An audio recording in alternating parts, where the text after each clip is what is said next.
Charleston est une paisible ville historique de Caroline du Sud, sur la côte est des États-Unis. Elle abrite de nombreuses églises et certaines des familles américaines les plus anciennes et les plus fortunées.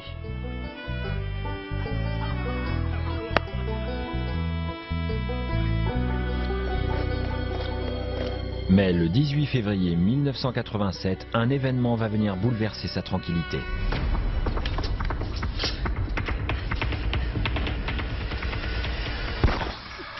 Carol Bronson reçoit la visite inopinée de son ex-mari.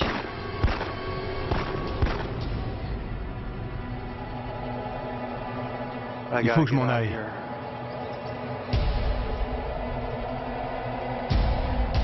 Sa fille, Rhonda, traumatisée et déstabilisée, s'inquiète pour son père, mais elle est anéantie par ce qu'il a fait à sa mère. Carol Bronson a reçu 6 balles dans le corps. Je suis vivante. Ça va aller. Je me suis agenouillée à côté d'elle pour voir si elle avait encore les yeux ouverts.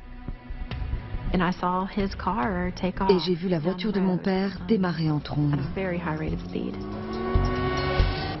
Carol vivait dans la crainte de son ex-mari.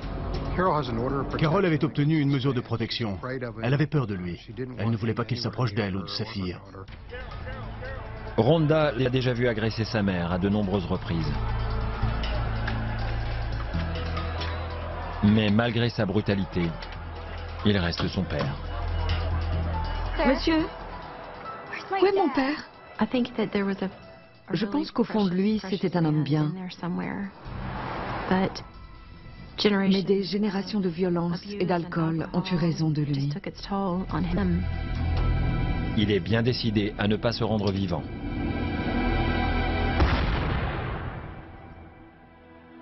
Un policier annonce la terrible nouvelle à Rhonda. Il m'a dit, votre père est mort et il s'est suicidé. Il s'est tiré une balle dans la tête et il est décédé. J'étais une petite fille, c'était mon père, c'était mon papa. Le policier la prévient aussi que sa mère ne survivra peut-être pas. Et votre mère? On ne sait pas si elle va s'en sortir. N'importe laquelle de ces balles aurait pu être mortelle. Elle avait déjà perdu tellement de sang. Pendant des jours, Carol reste suspendue entre la vie et la mort. Mais finalement, les médecins parviennent à la stabiliser. Une semaine après le drame, Rhonda peut enfin voir sa mère. Maman? J'étais sous le choc. Son corps était tout contusionné. J'étais là, oh mon Dieu. Elle ne pouvait pas parler, mais elle pouvait me regarder et cligner des yeux. Je t'aime, maman. Le chemin de la guérison sera long et douloureux. Carol a perdu l'usage d'un œil. Il lui faut des mois de rééducation pour retrouver sa mobilité. J'étais responsable d'elle. C'était mon rôle. Je devais la laver, je devais l'emmener au supermarché parce qu'elle ne pouvait pas conduire. 8 longues années plus tard, Carol semble rétablie, mais elle apprend une nouvelle accablante. Le sang qu'on lui a transfusé pour lui sauver la vie était contaminé. Carol a découvert qu'elle avait une hépatite C. C'était un nouveau revers dans sa vie. Une nouvelle tragédie. Elle était très amère. Je me souviens de l'avoir entendu dire « Je ne me libérerai jamais de cet homme. Il me tue une deuxième fois. » Carol refuse de laisser la maladie gouverner sa vie et décide de recommencer à travailler. Elle décroche un emploi de représentante de commerce.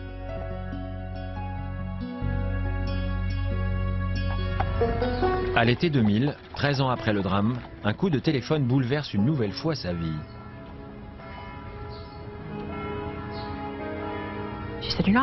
Elle m'a dit « Tu vas pas me croire ». Je lui dis « Quoi? Que se passe-t-il » Elle était au travail. et elle a reçu un coup de fil d'un homme. Il lui a donné son nom et elle lui a demandé s'il s'agissait du même Reggie Sumner qui était inscrit au lycée Garrett en 1962. Et c'était bien lui. Reggie est le premier amour de Carol. Elle était toute excitée. Elle m'a expliqué que Reggie était le genre de garçon sur lequel toutes les filles se retournaient dans les couloirs.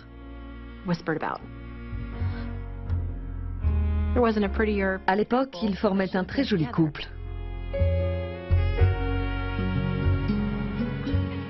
Des années plus tard, leur idylle renaît. Et Carol et Reggie retombent très vite amoureux. Elle avait 16 ans à nouveau. Ils ont repris leur histoire là où elle avait commencé, à l'époque où ils se lançaient des œillades dans les couloirs de leur lycée. Ils étaient à nouveau en 1962. 6 mois plus tard, Carol et Reggie se marient. Elle a enfin trouvé la sérénité et le bonheur avec l'homme de ses rêves. Je trouvais qu'il était parfait pour elle. Ils avaient remonté le temps, comme si de rien n'était. Ils étaient une véritable bouffée d'air frais, l'un pour l'autre. Un jour, elle m'a dit qu'elle n'avait jamais vu autant de couleurs de sa vie. Le soleil était plus vif, les arbres étaient plus verts, quelque chose s'était réveillé en elle. L'heureux couple déménage à Jacksonville, en Floride, où Reggie possède une résidence secondaire. Rhonda, qui vient d'avoir un enfant, prend régulièrement des nouvelles par téléphone. Jusqu'à ce que soudain, en juillet 2005, ses appels restent sans réponse. Je n'avais pas parlé à ma mère depuis plusieurs jours et c'était très bizarre. À chaque fois que Rhonda appelle, elle tombe sur le répondeur. Allô? C'est moi, il y a quelqu'un? Allô? Bon, rappelez-moi. Rhonda continue d'appeler, jour après jour. Allô? Allô? Il est 3h moins le quart, dimanche. Ça fait plusieurs fois que j'appelle, je ne sais pas ce qui se passe. S'il vous plaît, rappelez-moi pour me dire que tout va bien. Maman, réponds. Tu es là? Reggie, décroche. Sans nouvelles depuis une semaine, Rhonda, paniquée, part pour Jacksonville. À son arrivée, elle découvre que la voiture de Carol et Reggie a disparu et trouve d'autres éléments très inquiétants. Sa mère, une femme très ordonnée, n'aurait jamais laissé traîner de la vaisselle sale. Et si elle est partie en voyage, pourquoi a-t-elle laissé son téléphone portable, son sac et ses médicaments?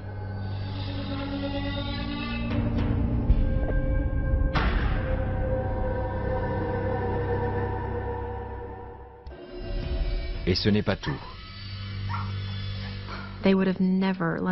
Il n'aurait jamais laissé Mickey. Elle l'emmenait partout. Ses affaires étaient là. Le chien était là. J'ai tout de suite compris que quelque chose clochait.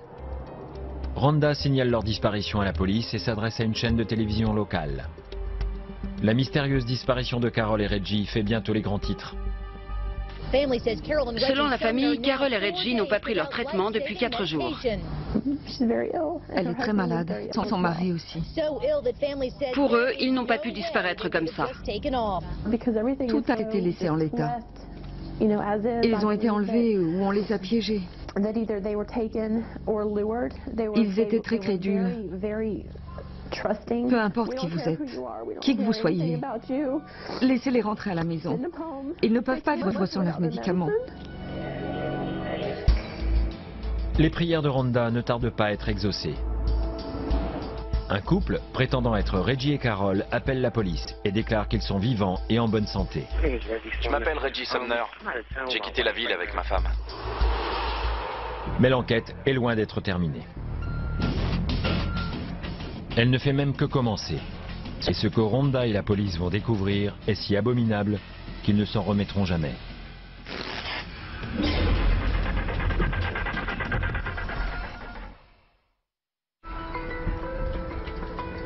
À Jacksonville, en Floride, Rhonda Alford a décidé d'alerter les médias.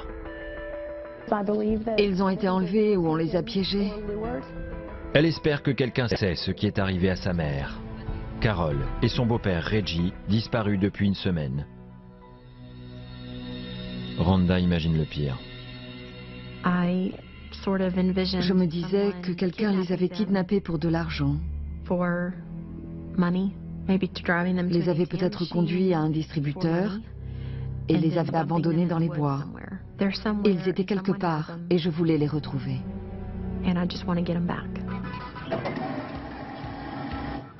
Rhonda a vu juste. La police découvre que quelqu'un utilise leur carte bancaire. De l'argent a été retiré à Jacksonville en Floride et aussi à Charleston, en Caroline du Sud, la ville où ils vivaient avant. On a su par le bureau du shérif de Jacksonville qu'un couple de personnes âgées avait disparu et que leur carte bancaire avait été utilisée dans un distributeur et un hôtel voisin. La banque fournit à la police des images de vidéosurveillance du distributeur qui montre un homme en train de retirer de l'argent sur le compte bancaire des Sumner. Et cet homme n'est pas Reggie Sumner. Tout ce qu'on savait, c'est que des individus à peine capables de se déplacer avaient disparu et qu'un homme d'une vingtaine d'années utilisait leur carte bancaire. L'inquiétude grandit encore quand on retrouve le véhicule des Sumner dans le comté de Baker, en Floride, à 1 heure de leur domicile de Jacksonville. La voiture était dissimulée dans un petit chemin. La batterie avait disparu. Et dans le coffre, on a trouvé 4 pelles et du ruban adhésif. J'en ai tout de suite conclu qu'on avait affaire à un acte criminel. J'étais très inquiet. Je me demandais ce qui avait pu arriver aux Sumner. Mais l'enquête marque un nouveau tournant quand l'inspecteur Mitcham reçoit de bien surprenantes nouvelles. On m'a prévenu de l'appel d'un homme se faisant passer pour Reggie Sumner. Je m'appelle Reggie Sumner. J'ai quitté la ville avec ma femme. L'homme permet également à la police de s'entretenir avec une femme qui prétend être Carol. C'est Carol? Oui, monsieur. Le couple veut convaincre la police qu'ils vont bien, afin que les cartes bancaires qu'ils ont utilisées soient débloquées.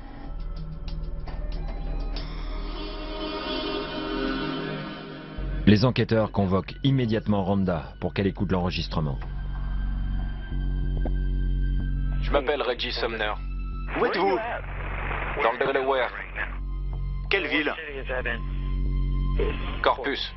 À Corpus, dans le Delaware? Oui, madame. Il n'y a pas de ville du nom de Corpus dans l'état du Delaware. C'est Carol?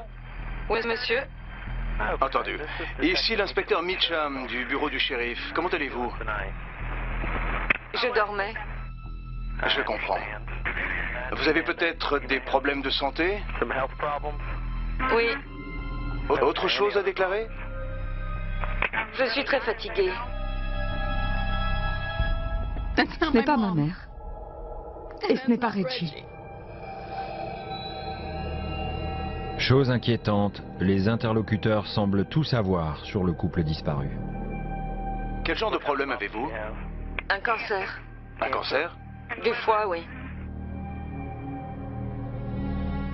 L'hépatite de Carol s'est transformée en cancer du foie. Reggie, lui, souffre de diabète et doit absolument suivre un traitement.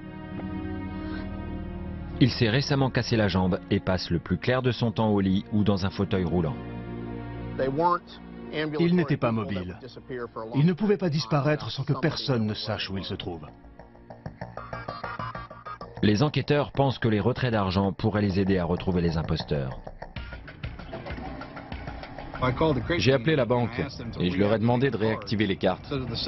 Si les suspects étaient dans la région, on pourrait suivre leurs mouvements grâce à leur retrait avec les cartes des victimes.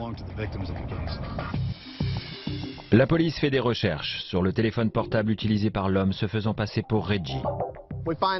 Il était enregistré sous un pseudonyme avec une fausse adresse.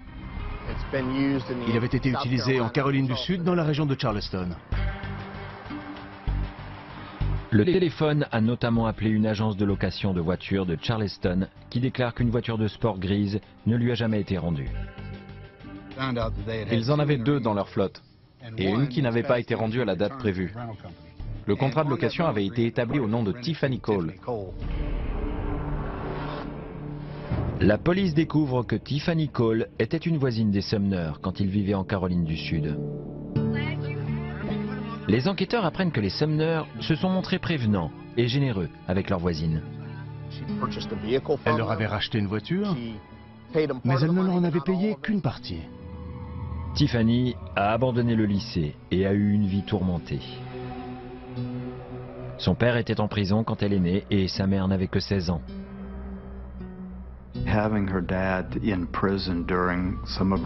Son père était en prison pendant les années cruciales de son développement.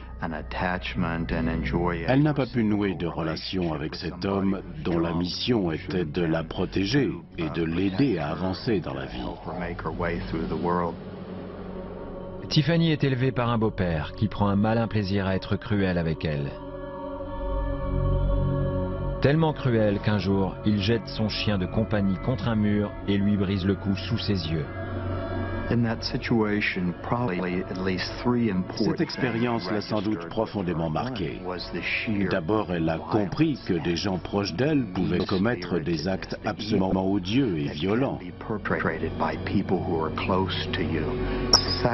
Ensuite, elle a eu certainement très peur. Et enfin, elle a vu que des gens pouvaient faire des choses horribles sans en payer les conséquences. Pendant des années, Tiffany est brinque-ballée entre ses 2 parents. À partir de là, elle s'est probablement dit que dans la vie, c'était chacun pour soi, que dans toute relation, la question était de savoir ce que cela pouvait lui apporter. En quoi puis-je utiliser telle ou telle personne pour servir mes intérêts? Tes médicaments, papa. Elle prétend même qu'adolescente, son père abusait d'elle. Je ferme la porte.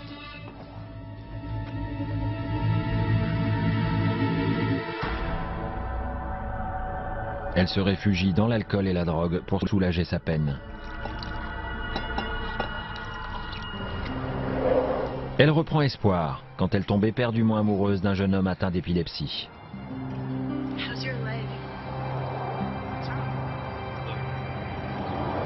Désolé, ça ne va pas marcher. Comment ça? Je suis désolé. Il lui brise le cœur et la conforte dans l'idée que les hommes ne peuvent que la maltraiter ou la décevoir. En mai 2005, Tiffany Cole cherche désespérément une épaule sur laquelle se reposer. Salut! Et elle pense avoir trouvé la bonne personne. Michael Jackson tombe lui aussi immédiatement sous le charme de Tiffany. Les jeunes amoureux mènent une vie pleine d'excès. En Michael Jackson, Tiffany a probablement trouvé quelqu'un qui parlait la même langue qu'elle. Quelqu'un qui fixait les règles comme bon lui semblait.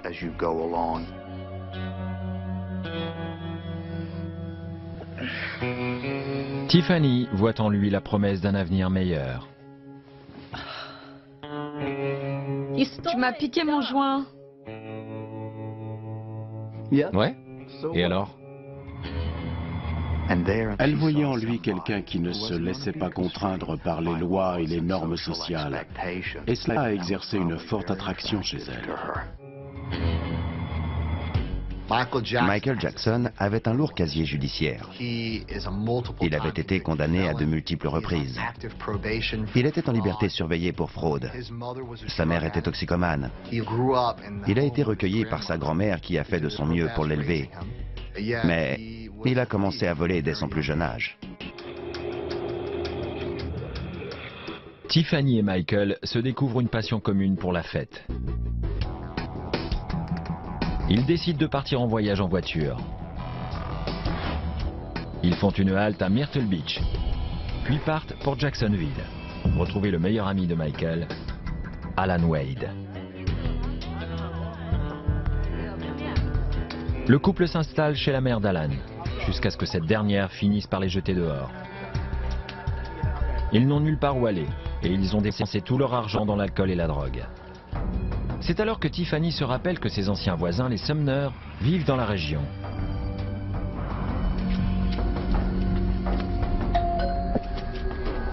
Je crois qu'ils sont chez eux. Bonsoir. Salut, Carole. Tiffany, quelle bonne surprise. Je te présente Michael, mon petit ami. Bonsoir, je suis Carole, enchantée. On s'est fait virer de la maison d'un ami. Oh non, mais on peut vous héberger. C'est vrai? Reggie sera tellement content. Entrez.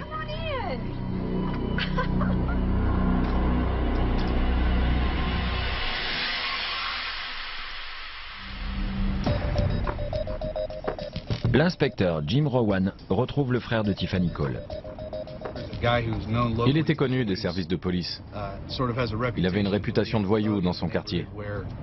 On lui a expliqué que sa sœur avait peut-être des ennuis, qu'elle était peut-être impliquée dans quelque chose de grave, et que s'il nous cachait certaines informations, il risquerait de le payer cher. Le frère révèle que Tiffany et Michael séjournent dans un hôtel voisin. La police se prépare à prendre d'assaut leur chambre. Reggie et Carole sont-ils retenus à l'intérieur? C'est qui? Le directeur de l'hôtel.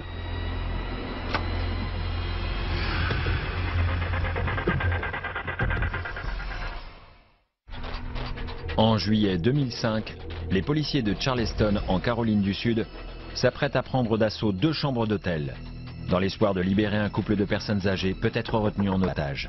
C'est qui? Le directeur de l'hôtel.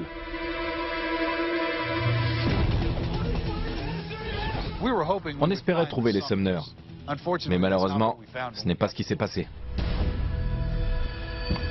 La police arrête leur ancienne voisine, Tiffany Cole, son petit ami Michael Jackson et l'ami d'enfance de ce dernier, Alan Wade.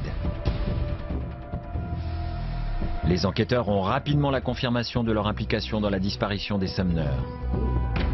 Jackson a la carte bancaire des Sumner sur lui.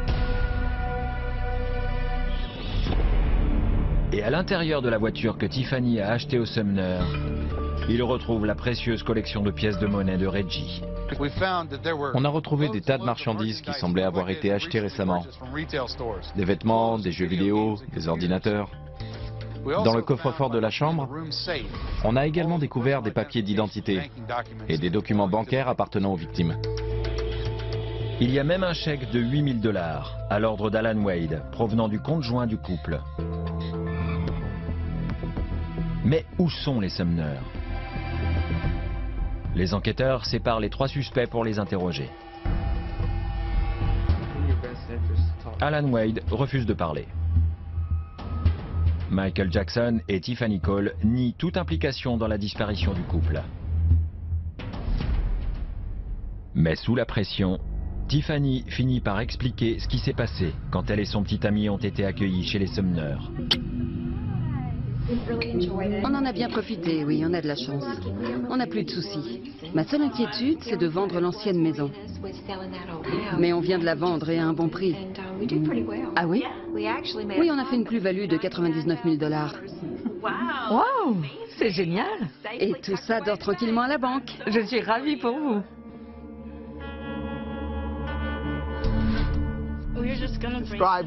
Elle m'a expliqué qu'ils prévoyaient de leur soutirer des informations et de l'argent. Il y avait quelqu'un d'autre? Oui. Qui ça? Bruce. Bruce? On a discuté avec Alan. Il refusait de parler. Mais on l'a interrogé sur ses connaissances à Jacksonville et à McLenny, la ville où il vivait. Et il nous a parlé de Bruce, un cousin. Il nous a donné son nom complet, Bruce Nixon. Bruce Nixon, 18 ans, vit près de l'endroit où la voiture du couple Sumner a été retrouvée. Il n'a pas de casier judiciaire et la police sait peu de choses sur lui. Mais elle ne tarde pas à retrouver sa trace.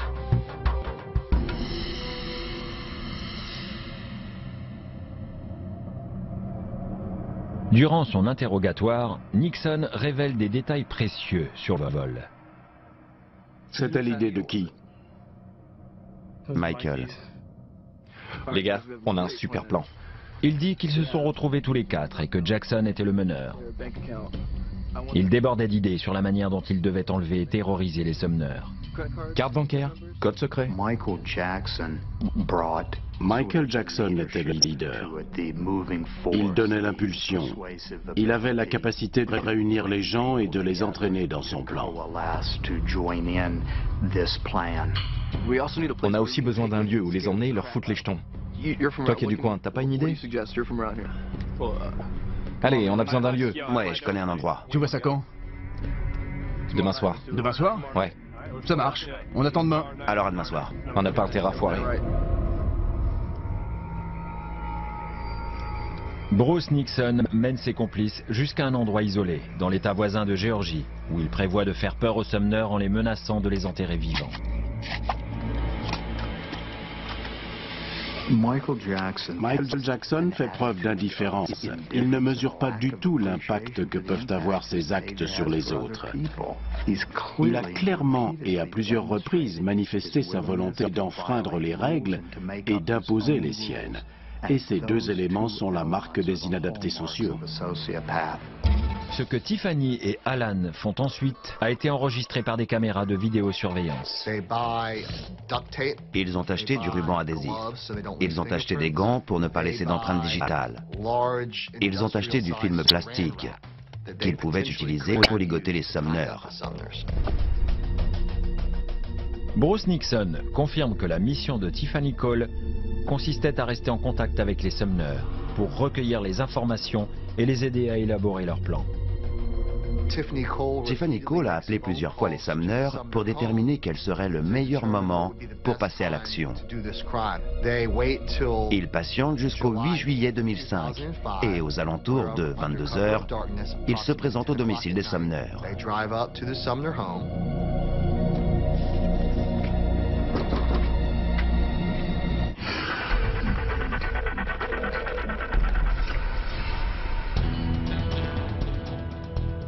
Les enquêteurs, à la recherche du couple disparu à Jacksonville, en Floride, ont arrêté 4 suspects.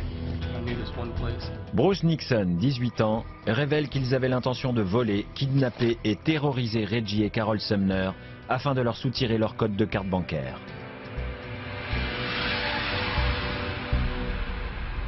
Bruce et son cousin Ann ont tout misé sur la naïveté de Carol. Bonsoir, notre voiture est tombée en panne. On peut utiliser votre téléphone? Bien sûr, entrez.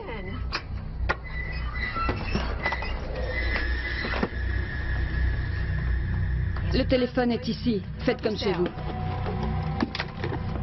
Il a coupé le fil. Que faites-vous?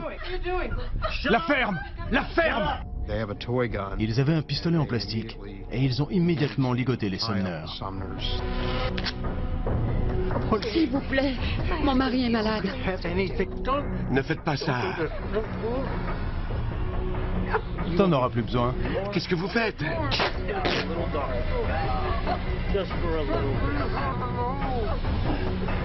Tu les surveilles, je fouille la baraque.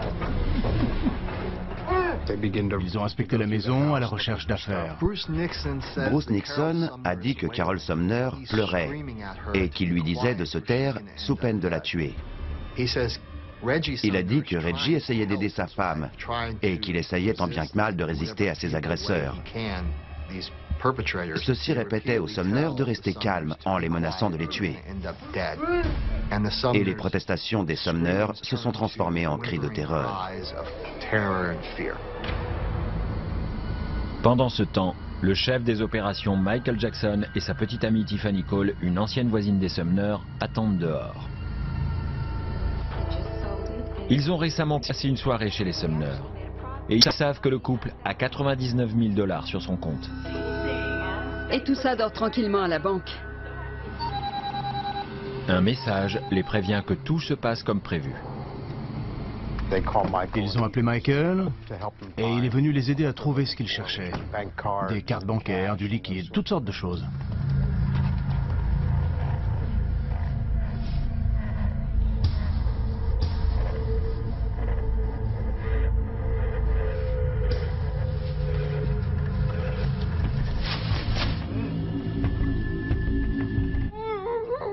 Quoi? Bruce Nixon fait preuve d'une lueur d'humanité. Quoi?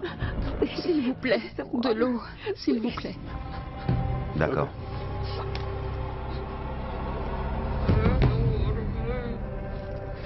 Voilà de l'eau.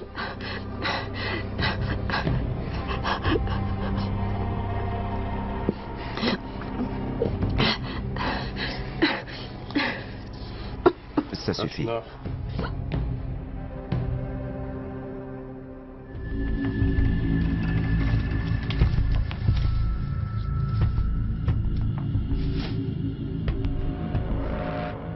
Sors-les d'ici. Après s'être emparé des objets de valeur des Sumner, le gang prévoit de conduire le couple jusqu'à une cachette secrète. Pour les deux malheureuses victimes, c'est un voyage terrifiant de 40 minutes vers l'inconnu. Il devait faire dans les 40 degrés dans la voiture. Et avec la transpiration, le ruban adhésif s'est décollé. Quand Bruce Nixon a ouvert le coffre, il a retrouvé Carol et Reggie dans les bras l'un de l'autre.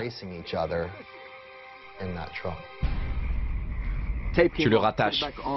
Tout de suite. On vous donnera tout ce que vous voulez.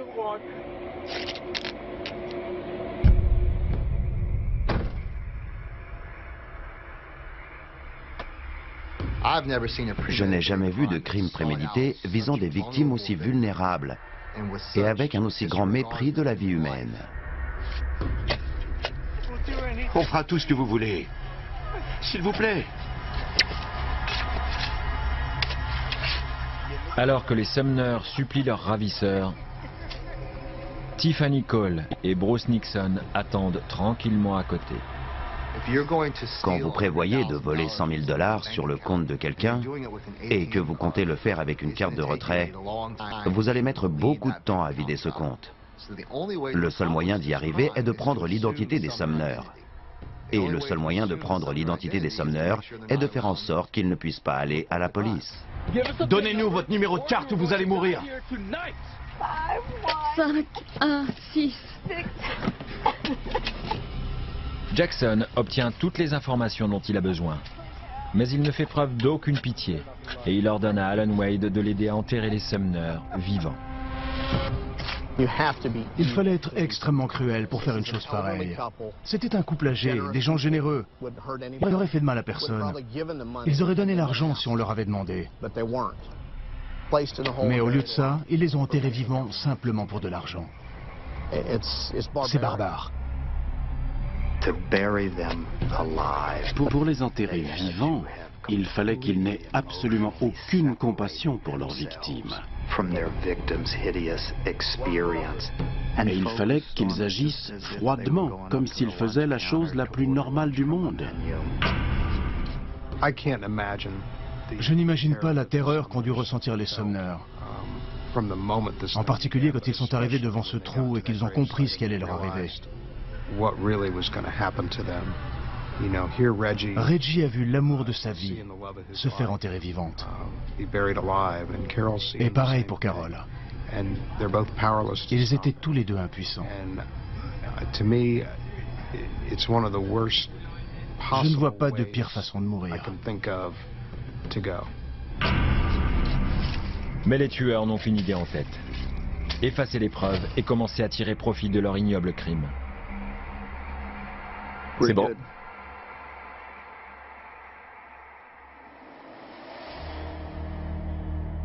Michael Jackson prétend qu'Alan Wade et Bruce Nixon étaient les meneurs et qu'il les a simplement conseillés. Oui, je leur ai dit de mettre des gants. Je leur ai dit, les mecs, n'oubliez pas les gants, c'est la base. On se pointe pas dans une maison pour la cambrioler sans mettre des gants. Vous avez dit à Alan et Bruce de mettre des gants avant d'aller dans la maison. Je leur ai dit, si vous voulez faire ça, laissez pas d'empreinte. Bruce et Alan avaient une arme? Ouais, un pistolet en plastique. Michael Jackson était le cerveau de l'opération. C'est lui qui contrôlait l'argent. Le capitaine du bateau ne confie pas l'argent à ses subordonnés. C'est lui qui avait la carte bancaire. Il tirait les ficelles. Il prenait les décisions. Le gang abandonne le véhicule des Sumner avant de se rendre à un autre distributeur et de se servir une nouvelle fois dans les économies des Sumner. Puis Tiffany Cole et Alan Wade retournent au domicile des Sumner pour voler tout ce qu'ils y trouvent.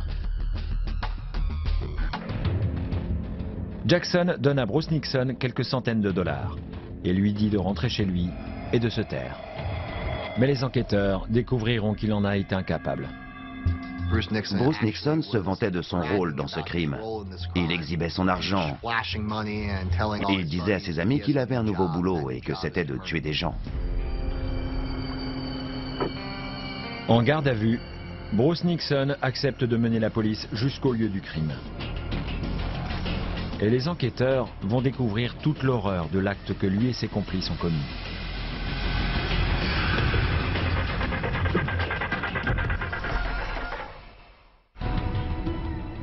Les policiers de Jacksonville, en Floride, sont conduits par le suspect de meurtre, Bruce Nixon, jusqu'à un endroit isolé du comté de Charleston, en Géorgie.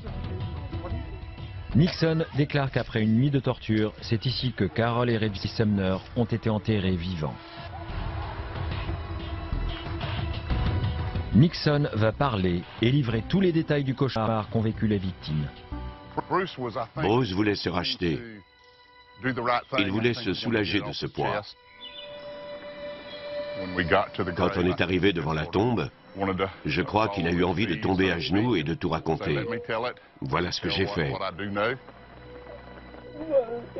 C'est pour ça que je vous montre tout ça. Ah oui. Mais parfois on se retrouve au mauvais endroit au mauvais moment. Je sais, c'est pour ça. Tu as fait le bon choix, il n'y a aucun doute. Bruce, y a-t-il autre chose que nous devrions savoir? Non, vous avez dit tout ce que je savais. Je te crois. Où étais-tu quand c'est arrivé? Sur le bord de la route. Le bord de la route? Pas ici? Hein? Mais tu savais où ça se passait? Je leur ai demandé et ils ont dit qu'ils allaient juste leur faire peur. L'homme a été mis dans le trou en premier et la femme ensuite. Elle le tenait par la taille et ils les ont recouverts de terre. Ils ont été mis dans le trou et recouverts de terre alors qu'ils respiraient encore. Bruce Nixon n'est pas tout à fait comme les trois autres. Il accepte de coopérer avec les autorités. Il pleure. Et il n'y a qu'une seule explication à cela. Il a un semblant de conscience.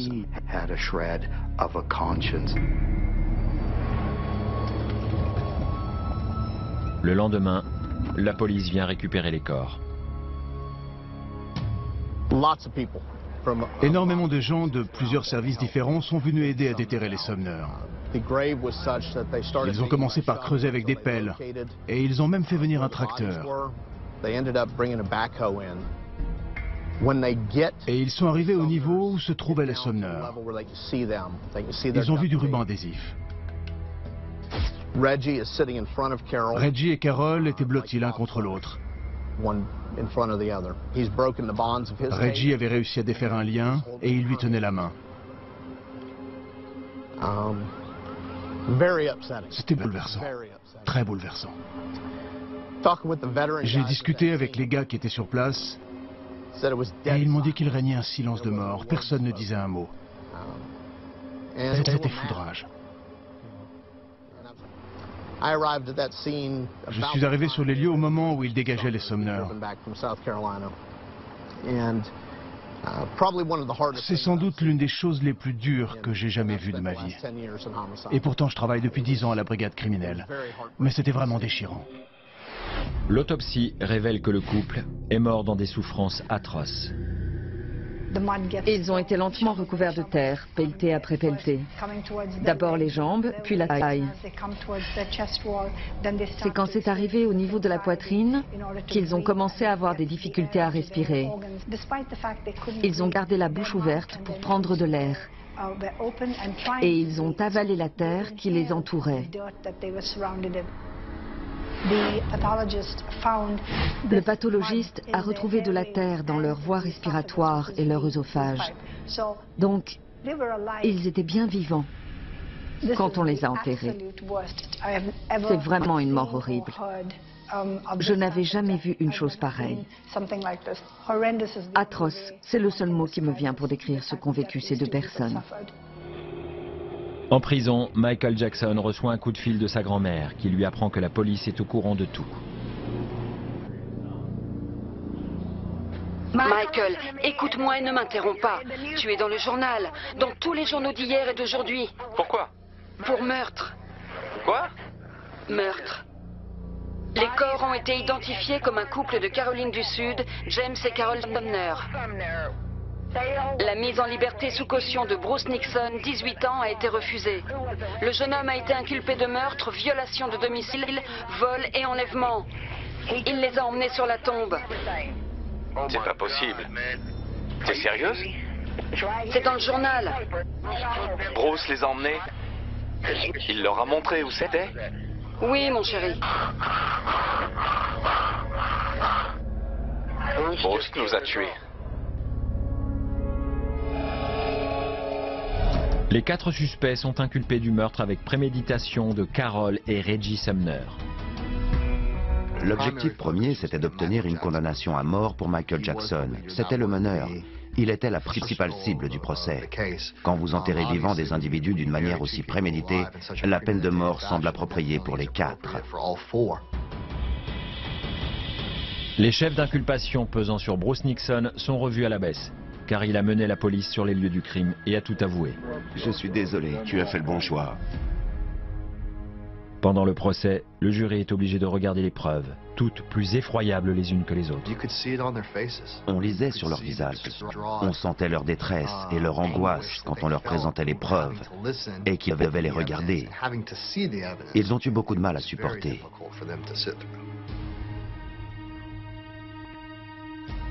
Bruce Nixon est le témoin clé du procureur. Il témoigne contre ses 3 complices qui sont tous accusés de double homicide. Alan Wade refuse de s'exprimer et est reconnu coupable. Tiffany Cole admet son rôle dans le vol, mais prétend qu'il n'était pas prévu de les tuer, qu'elle pensait que le trou avait été creusé pour cacher le butin. Est-ce que Tiffany Cole est là pour enterrer dans la nature un trésor dérobé ou pour creuser une tombe pour 2 individus qu'elle connaît? Le jury la reconnaît également coupable. Certains éléments pendant le procès de Tiffany visaient à montrer qu'elle avait été victime d'abus sexuels, qu'elle avait eu une enfance difficile. Mais le jury est resté indifférent. Carol Sumner n'avait pas eu une vie facile non plus. Et elle n'a jamais fait ce que Tiffany a fait.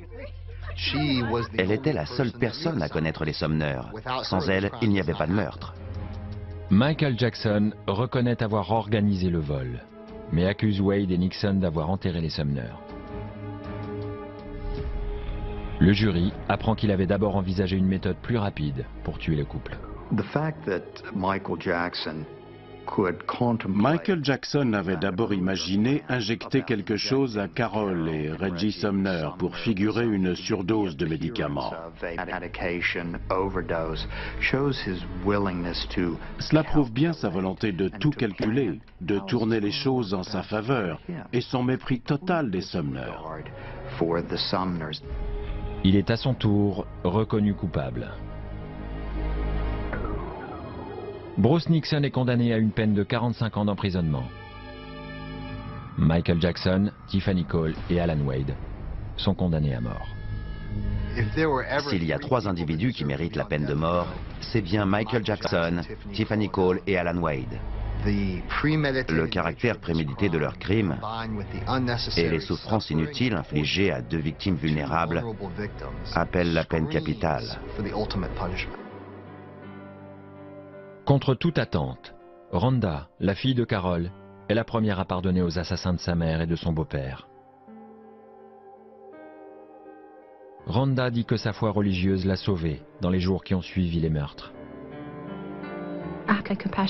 J'avais de la compassion pour eux. À leur procès, je ne les ai jamais regardés avec dédain ou avec haine. Les gens qui vivent dans la violence et la transgression ne font que se tuer à petit feu. Des années plus tard, le procureur Alan Mizrahi reçoit une lettre de Michael Jackson, qui prétend être un homme nouveau. Michael Jackson écrit « C'est seulement il y a une semaine que Dieu m'a montré que je ne vivais pas selon ses préceptes. » Jackson ajoute qu'il renonce à faire appel et qu'il affrontera la mort le moment venu. Mais il ne reconnaît toujours pas avoir tué Carol et Reggie. Michael Jackson a fait tout ce qui était en son pouvoir pour s'en sortir. Il a feint la démence. Il a tenté de s'enfuir. Il a changé je ne sais combien de fois de version. Et finalement, cette lettre qui n'est qu'une tentative de plus.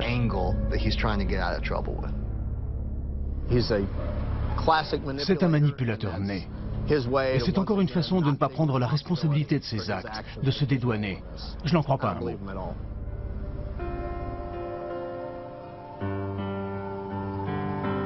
Aujourd'hui, le bien le plus précieux de Rhonda est une photo de son fils et de sa mère, prise quelques semaines seulement avant les meurtres. Il est à la fenêtre de la cuisine et il voit sa mamie dans le jardin.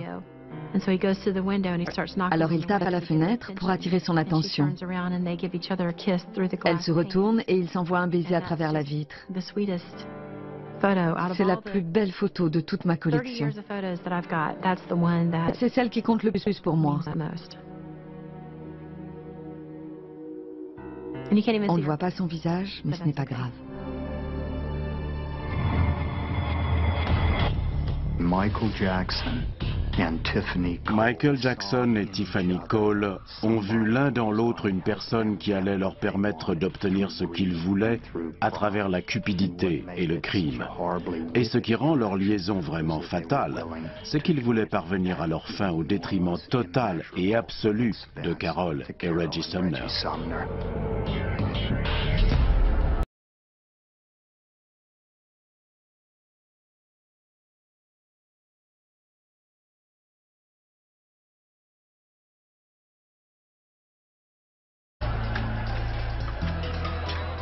Mais malgré sa brutalité, il reste son père. Monsieur, où est mon père? Je pense qu'au fond de lui, c'était un homme bien. Mais des générations de violence et d'alcool ont eu raison de lui. Il est bien décidé à ne pas se rendre vivant.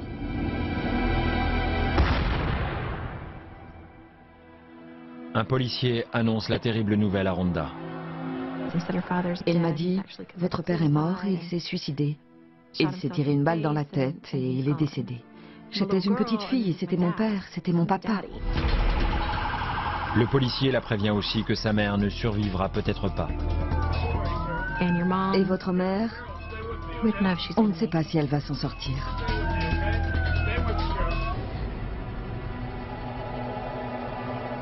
Il faut que je m'en aille.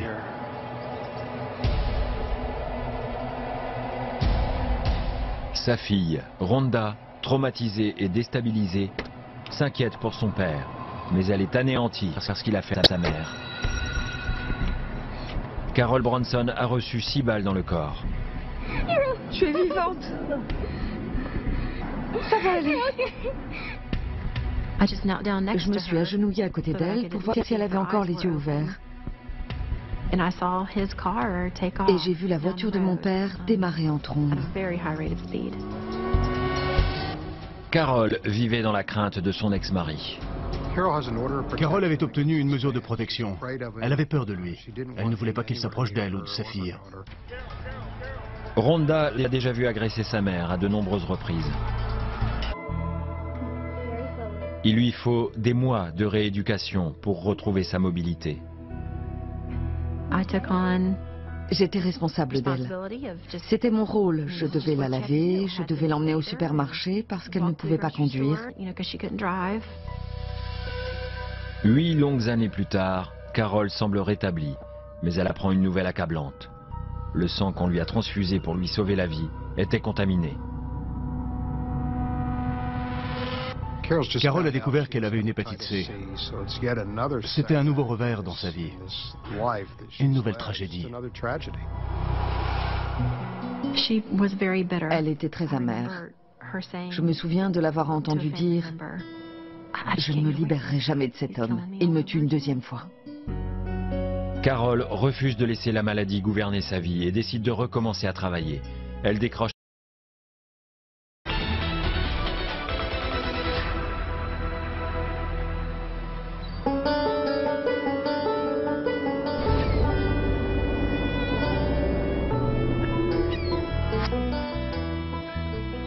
Charleston est une paisible ville historique de Caroline du Sud, sur la côte est des États-Unis.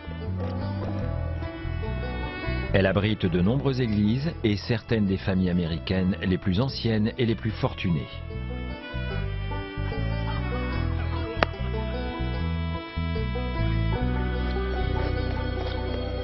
Mais le 18 février 1987, un événement va venir bouleverser sa tranquillité.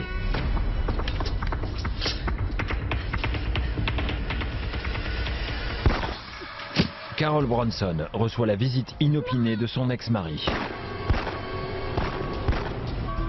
N'importe laquelle de ces balles aurait pu être mortelle. Elle avait déjà perdu tellement de sang.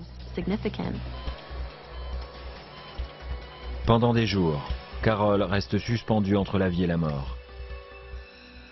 Mais finalement, les médecins parviennent à la stabiliser. Une semaine après le drame, Rhonda peut enfin voir sa mère. Maman? J'étais sous le choc. Son corps était tout contusionné. J'étais là, oh mon Dieu. Elle ne pouvait pas parler, mais elle pouvait me regarder et cligner des yeux. Je t'aime, maman. Le chemin de la guérison sera long et douloureux. Carol a perdu l'usage d'un œil.